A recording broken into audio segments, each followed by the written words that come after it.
Oh My Dog with Jack D and Seann Walsh. Coming up on today's show, we speak to silent clown Darryl J Carrington. He's not going to be silent when we're speaking to him, obviously, ahead of his Edinburgh shows. And Seann talks about what it's like to be on heat. I mean, in the heat. We all talk about the heat. Not just me. You made it sound like I waffle on. Yeah, you did kind of get, we tried to stop you, No, it's good. Hi, Seann. Hi, Jack. Yeah, how are things? Things are good. How are you? Yeah, fine. I've had a strange thing. I know I don't like talking about this on Oh My Dog, because I just thought we need to never talk about dog poo. Otherwise, we're going to be. I know you don't like but that. Anyway, but I was on the beach at the weekend, and I went twice, 2 days running, and both days there were bags of dog muck left on the beach. Oh no! So this old trick of bagging it up and just leaving it there. And in the past, I've said that sometimes because people are going on a walk and they pick it up on the way back. Yes, but I've on done a beach, that, I don't buy that. And I have to admit, it's my good deed that I actually did pick them up and put them in a bin. But I just say, what is wrong with people? What is wrong with people? I don't know. Apart from it being a disgusting thing to do, but you're letting down the whole dog fraternity, aren't you? Yes. And you're letting your dog down, really. And as well, you know that's wrong. Yeah. There's no grey area there. No, you know it's wrong. Otherwise, why'd you bag it up? Exactly. Yeah. You've done half the job. You've done half of it. Yeah. It's probably not the word I would have used, but but yeah, it's true. And I sometimes think the dog itself must be feel a bit let down by the owner, thinking, come on, you can do better than that. Yeah. Anyway. Do you think maybe, not that I don't, by the way, this is not a defence at all, in the slightest, but do you think that there should be more bins? In this case, there was a bin within about literally within 20 meters. Oh no, that's infuriating. I mean, it's all infuriating. But I know. God, one of them was actually sort of looked like it could have been washed up, but I actually looked on the bag to see if it had foreign writing on, so it had been thrown from a boat or something, or had just come from a foreign shore. Is that yes. Jack D? I'm going to look at Jack D. He's actually reading. Jack D. He's reading. I think he's reading the poo. Is he all right? Shall we ask him if he's all right? Just leave him. Poor bloke. Oh dear. Yeah. Well, hang on. Maybe it's his dog. He hasn't got a dog. No, there's no dog. But on the other side, I have. I purchased Dolly a little beach tent, which is nice. Oh, brilliant! What's that? It's a little tent for the beach. Yeah. A tiny one that she can be in, and it gives her shade. So it's that's nice. Great, Jack. Yeah. Do you mean like so would it look like a? When I think tent, a very small pop-up tent. Oh, that's so sweet. I got it on Amazon. Photo? Not yet, but I'll get the photo for you. But on Amazon, on the advert, it was advertised for a dog, but there was this Chinese guy showing how to erect it, which is you take the band off it and it pops up like any. Yeah. And then he just lies down with his head inside this tent on the beach. So. It's got more than one use. Let's just put it that way. But anyway, Dolly seems to be quite. It's been quite nice for her to have the shade. Oh, she likes it. That's good. I will get a photo next time we use it. Yeah. That's very nice. Yeah, you got to have she that. Likes yeah, it. And good. if you forget the suntan lotion again, you can put your head in there too with her. Yeah, I could indeed. Yeah. Very good thinking. Yeah. And was that was because of the heat? Was it? Yeah, because it was sunny, it was very hot. Yeah, too hot, It needs shade, yeah. It was very hot. I don't think... Mildred did not enjoy that heat. No way. At all. Would you ever think of taking Mildred and giving her a really short haircut for the summer and the hot weather? Because Yes. some dogs do get that. Yeah, I would do. I should do, actually. Yeah. It's a... Maybe you could get 2 for the price of 1.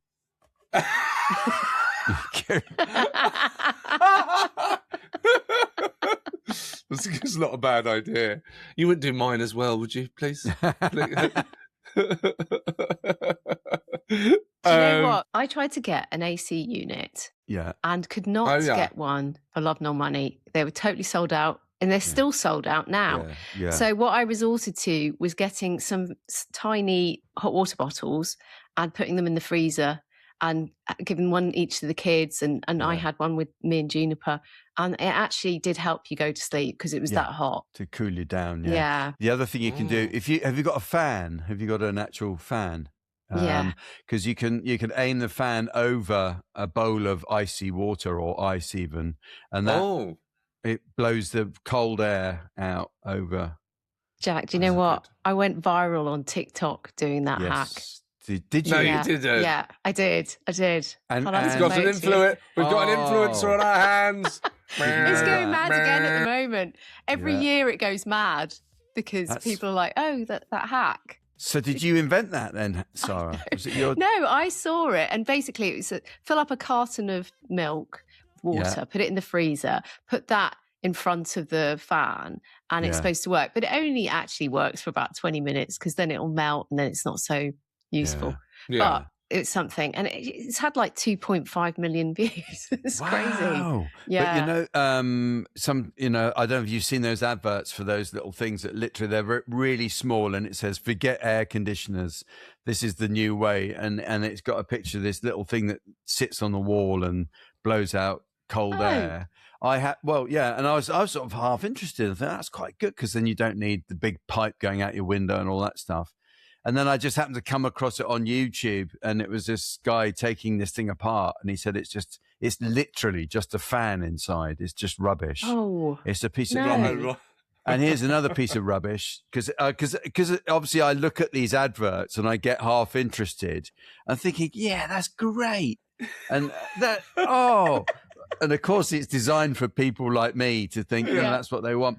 Because the other one is a jet washer, right? That isn't. It's just a thing you put on the end of the hose, but it's as powerful as a jet washer.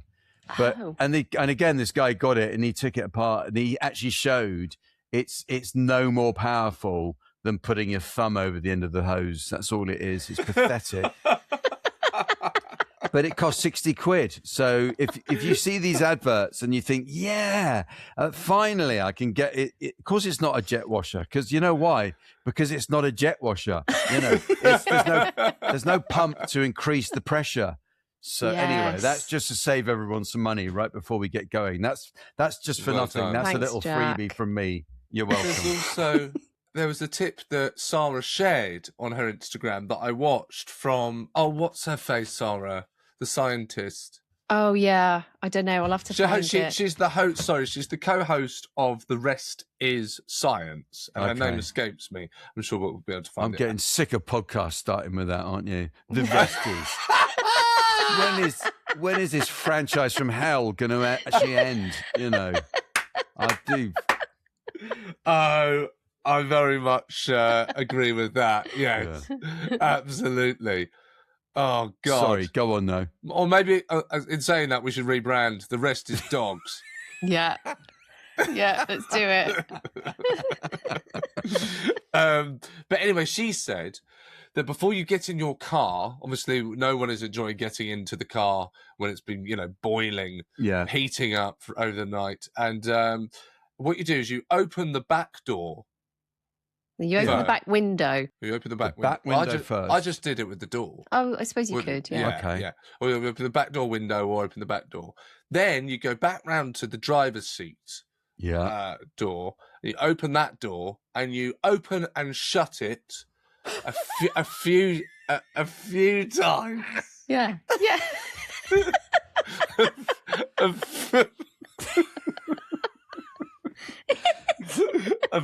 a few times, and that pushes the hot air out of the back door. Of course it does. What, have you been watching Mr. Bean or something? Here we go. I found it. Oh, that's fantastic. Oh, This is her doing it. Yeah, so she's this scientist person, isn't she? yes. Look, she's doing it with 5 minutes, not like worth Sean it. said. Instead, open one of the windows on the opposite side of the door. There you go. Back My window. guess is she doesn't have children or dogs. Then what you do is you very quickly, Because you can't do that. An idiot if you do this, but just very quickly open and close Right. the driver's door. I tried that with the doors, and I felt that it worked.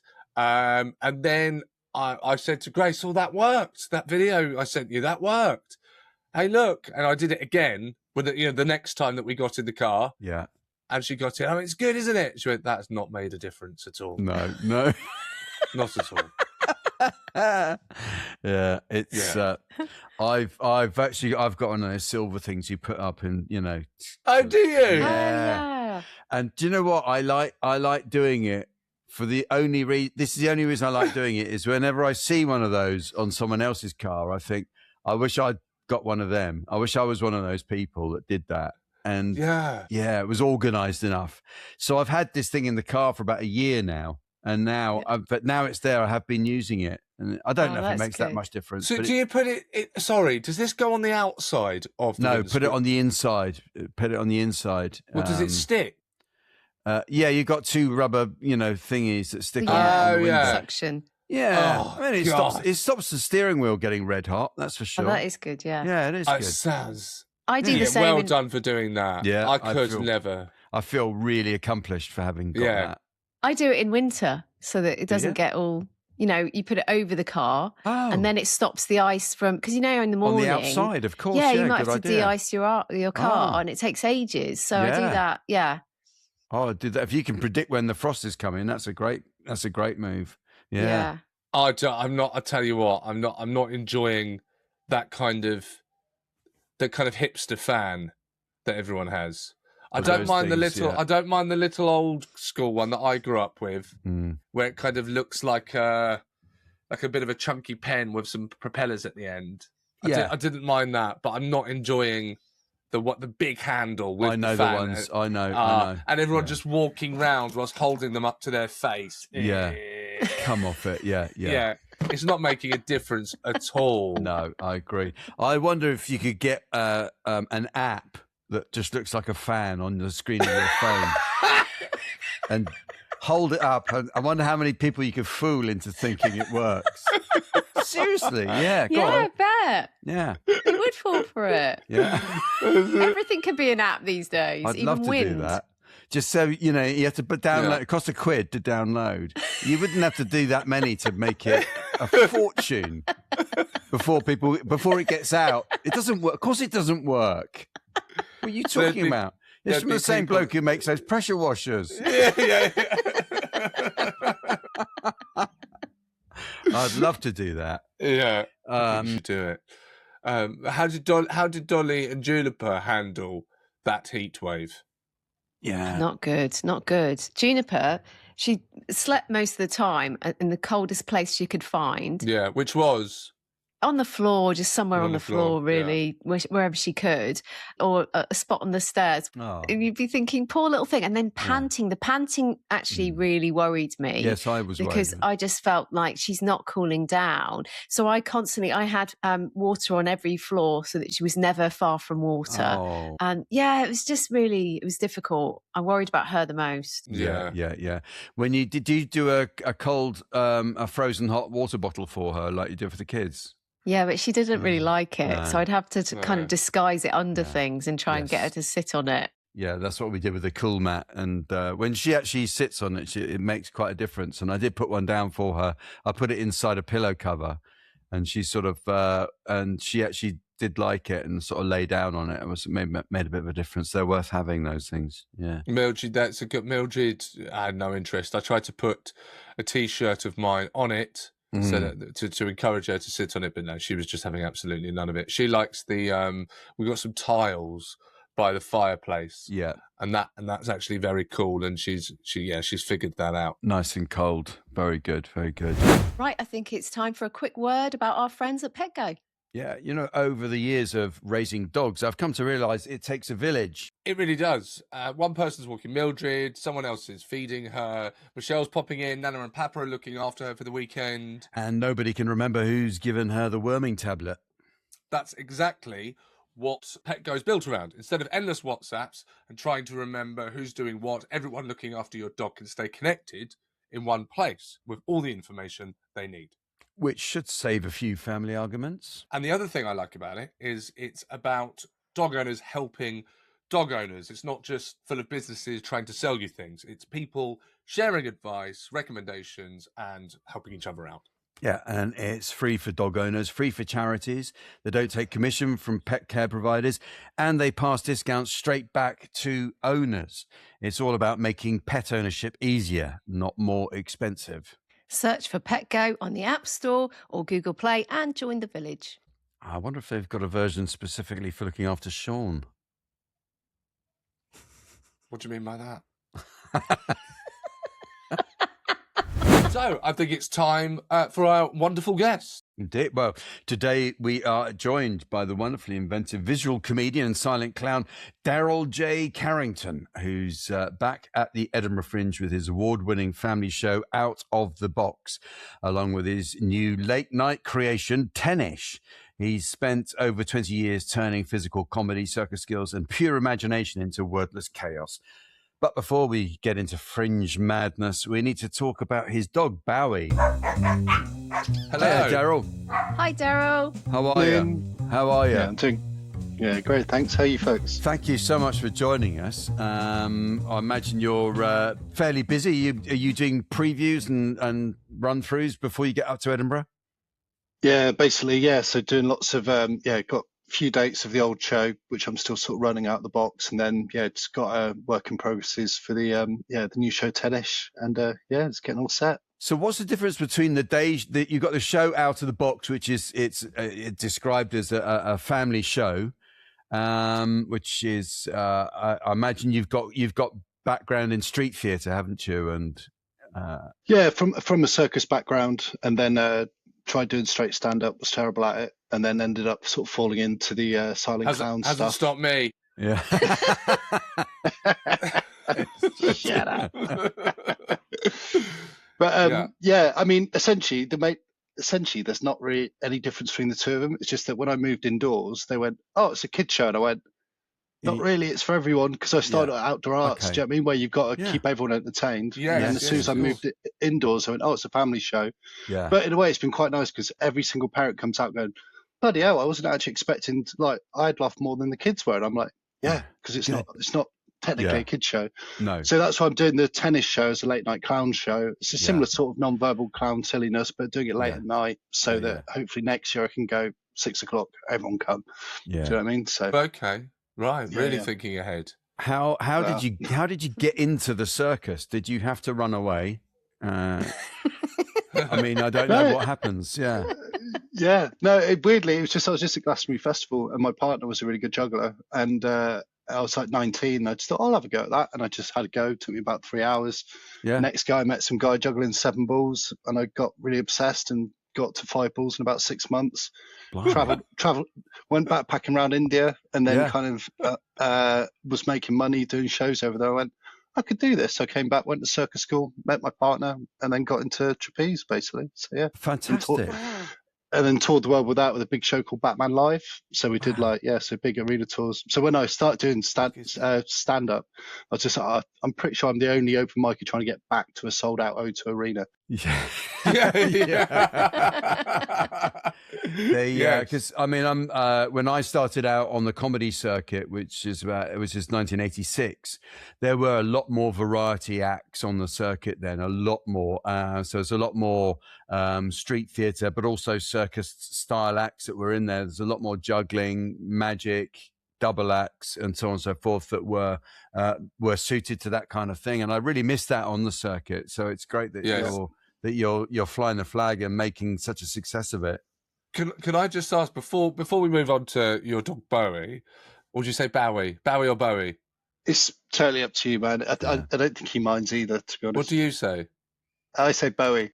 You say Bowie. I did say Bowie, so I don't know. It's I never knew it was David Bowie either. I didn't know. I've just said David Bowie. So weird, isn't it? Still don't. No idea.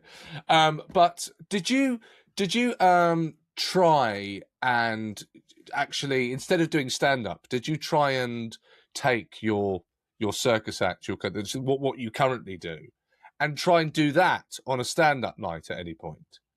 Yeah, so I do. That's the thing. Yeah. So yes, I literally do. So I do the stuff I'm doing now. I played like the comedy. You will do that on a mixed bill. Yeah. Excuse me. Okay. Well, wonderful. Oh, that's fantastic. Yeah. So and it's quite weird. So I do like the Mac and Exeter Comedy Festival and yes, obviously. So I do the full show at a lot of them, and then when I did it, Henry invited me to do it at Mac, and then was like, oh, do you want to do a spot in the showcase? I was like, yeah. Massive 250 seater room, and and I do this weird routine where we make a cup of tea with our heads, and Beck Hill was on after me, and she came up and was just like, oh mate, that was so sick. I'm used to going on and having to get used to the weird stuff I do, but you set it up perfectly. I'm still there going what are you talking about? You're one of my heroes, so, wonderful. Yeah, it's really lovely. cool, man. Darryl, really I met Nina. Hi, I met Nina Conti last week, and she's so brilliant. And I was saying to her that the act she does with the two masks on people she's called up from the audience. It's like, how do you know they're going to be so great? Because they do the mannerisms with it, and I thought the same for you. How do you know when an audience member is going to really add to your show and the perfect person to bring up?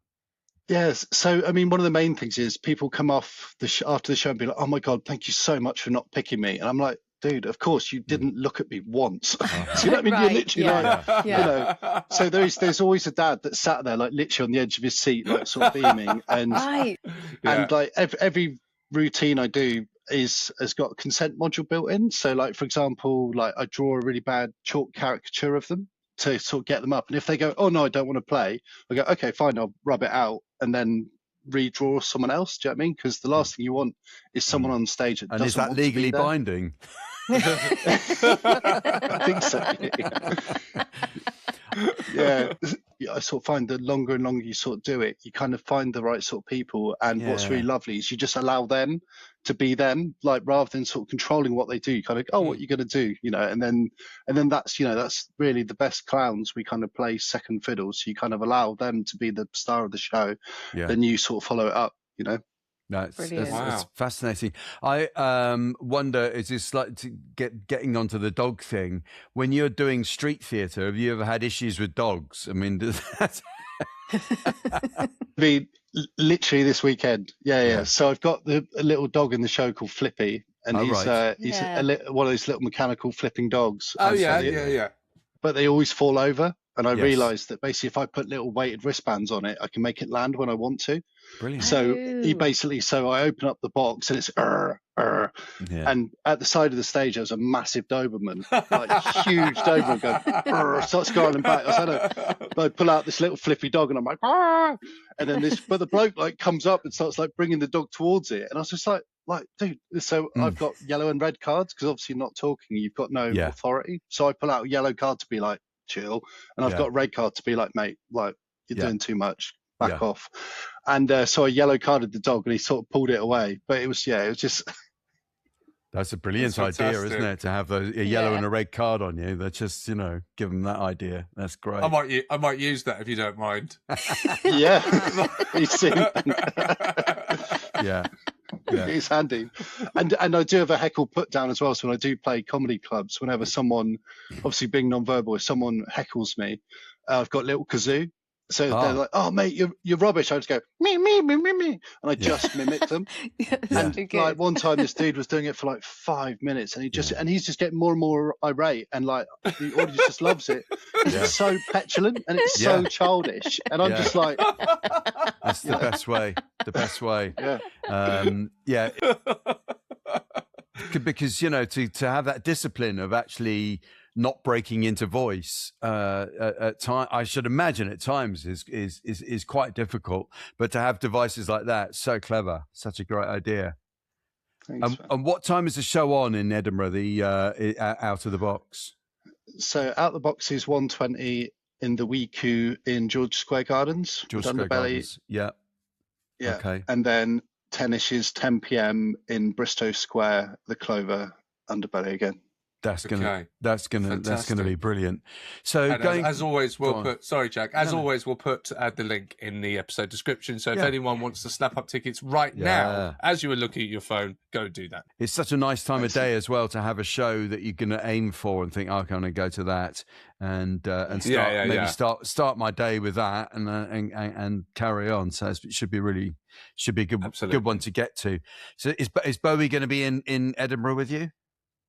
No, unfortunately not. So, my partner's a gardener. I mean, we used to be trapeze artists together. So so she stays at home with Bowie. But obviously I do have my little flippies with me, and he's worked his he's worked his way into the new show as well. Right. So it's so I've kind of got my little like surrogate dog. Does Flippy behave? Is he well trained? Not always, I'll be honest. Depends where his battery level's at. Yes, yeah. Sorry to interrupt, just quickly, a reminder that myself, Jack and Sara are now on patreon.com. So if this isn't enough for you, you can sign up and become a member at patreon.com/OMD pod, where we will go off lead. That's the name. Oh My Dog goes off lead, where we kind of go off topic, away from dogs, and we chat about what you want to talk about, or we just catch up, and it's a lot of fun. People seem to be really enjoying it. So there's a little link in the episode description. Just tap that, sign up, and we'll see you there. Back to the episode. As a kid, did you have dogs around you? Were you brought up around dogs? Yeah, kind of like quite unsuccessfully, unfortunately, actually. So my parents were, Dad was in the Navy.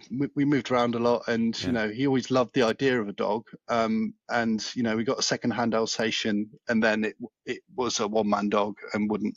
One time I remember being in bed, being like, "What's the dog called, Dad?" He's like, "Kaiser." And I went, "Kaiser, Kaiser, Kaiser," and this wolf jumped up onto the bed. So I think we had him for 2 days, and he got given back to the owner, and then we had a little border collie puppy that again they realised they couldn't keep hold of, so they gave him onto a farmer. But then once I was kind of, I guess, 15, 16, maybe a bit younger, secondary school, we got a collie called Ralphie, and he was brilliant. He was a wild dog, and we used to live in a little village called High Ham, and proper in like near Glastonbury in Somerset, and it was like the Wild West out there, so I used to drive my little Renault Clio and have the dog running alongside it, and it's pretty wild. But and then being in the circus, it was kind of, while we were doing the big arena tour and stuff, we couldn't have a dog whilst we're there. But then once we'd done that, and we kind of realized we didn't want to do Cirque du Soleil, or we kind of reached the height that we wanted to, we kind of retired from it, and then we thought, let's get a dog now. So actually that's not true. We were just touring in the UK, so we lived in a converted horsebox lorry, and we got a little Bowie. And actually, the first day we had him, we were doing a circus competition on the South Bank. So I was like walking around London, central London, with this tiny little Lurcher sticking out my thing, and it was so sweet. So and he's been a great dog for being on the road and stuff, because Lurchers, he's half bearded collie, so he's really bright, looks you in the eye, and he's got 2 different coloured eyes as well, actually. But he sleeps all day. So greyhounds are so lazy. So he basically just sleeps all day, and twice a day, like a bit like me. He loves throwing and catching, so he's obsessed with the frisbee. And he's like, so we play frisbee. But he's 12 now, so he's slowing down quite a bit. So, but. I wonder if dogs, maybe this is a difficult question to answer, but I wonder if dogs respond to physical language, i.e. your physicality, which is what your comedy is all built around, to a great extent. Do dogs pick up on that? I think so, yeah. In a weird way, me and Bowie, I do sing to him and stuff, like we all do. But we do have quite a physical...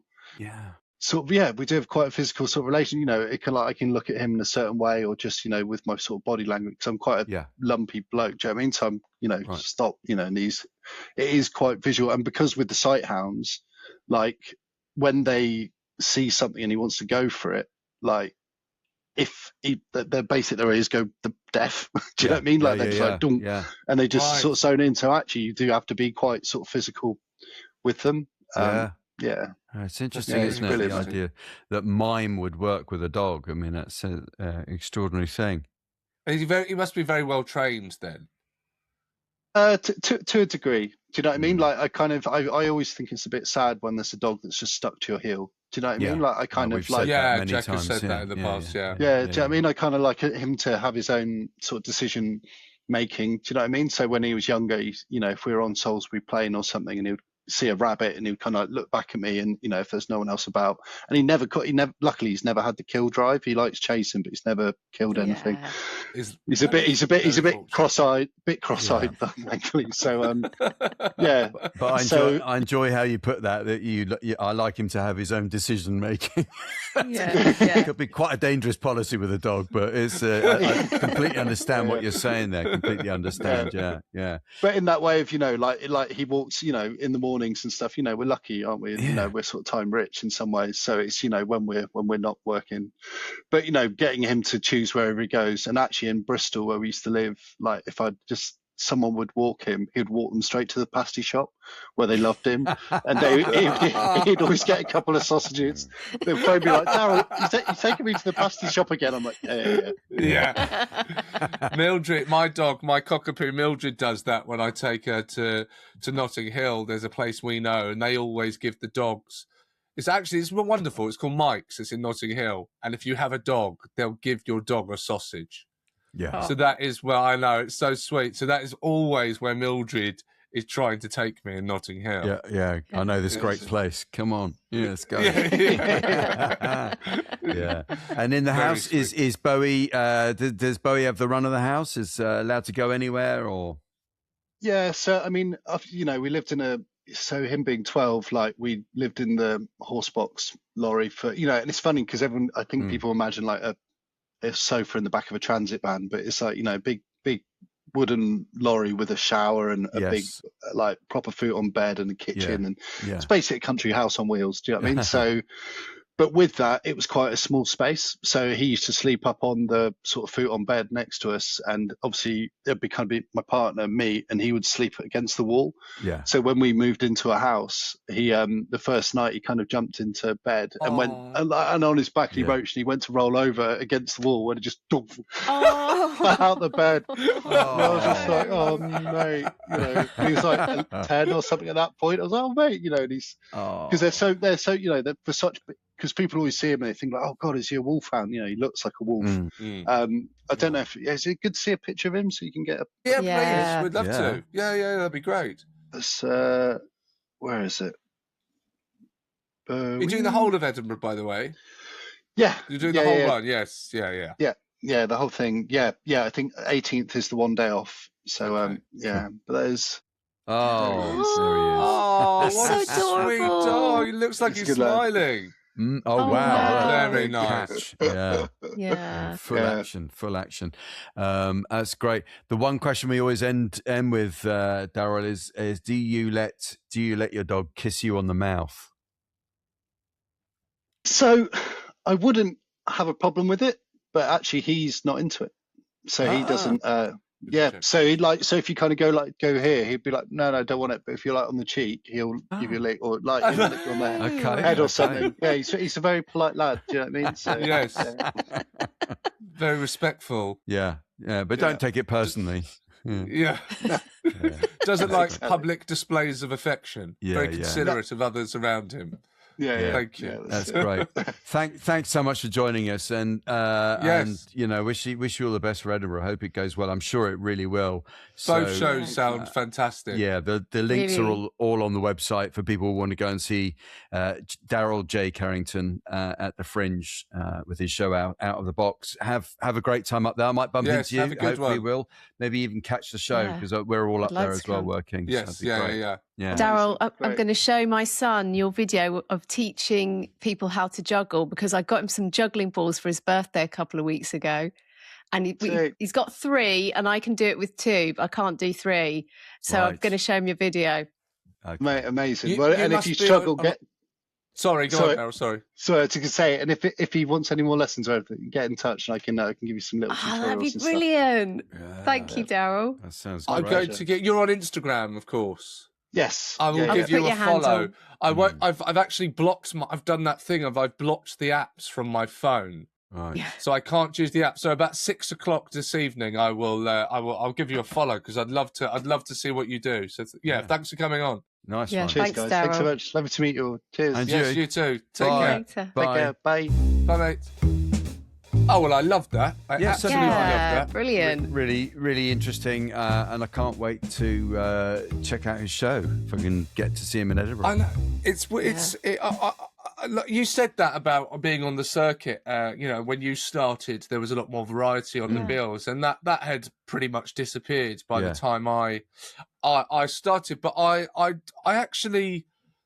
love the idea of the bill being more mixed, and I love the idea. I know I would love his act because I love that kind of, and I love the circus. I love magicians and the circus. I love all those sorts of different things. So I hope to catch his. Hope to catch his show in Edinburgh. Yeah, but I don't want to do that thing of telling every guest we have that I know what I'm going to do. I'm going to tell every guest that we have that I'm going to go and see their show, and then I'm going to have to hide from them because I didn't.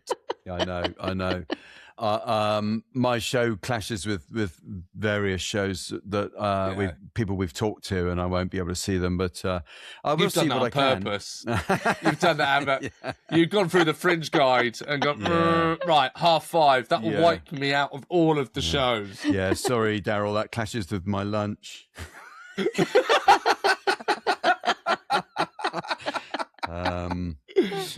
No, I'd actually really like to see that. I think it sounds excellent. Definitely. Sounds excellent.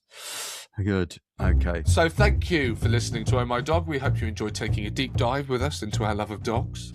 Please go and subscribe to us on Spotify and YouTube, and follow us on Instagram at OMDpod. You'll find loads of extra content and videos there. And send us your voice note as well, and join the Off the Lead pack on Patreon.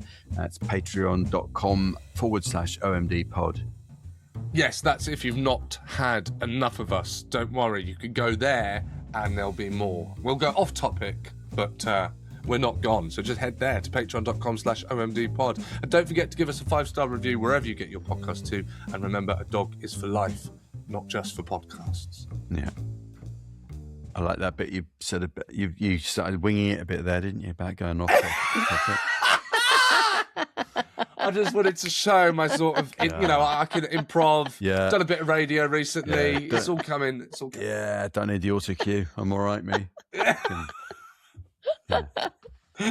I just cannot believe there's anyone out there listening to this podcast thinking, oh, they go off topic. That should be interesting. Yeah. I wonder what that sounds like. Oh, this podcast.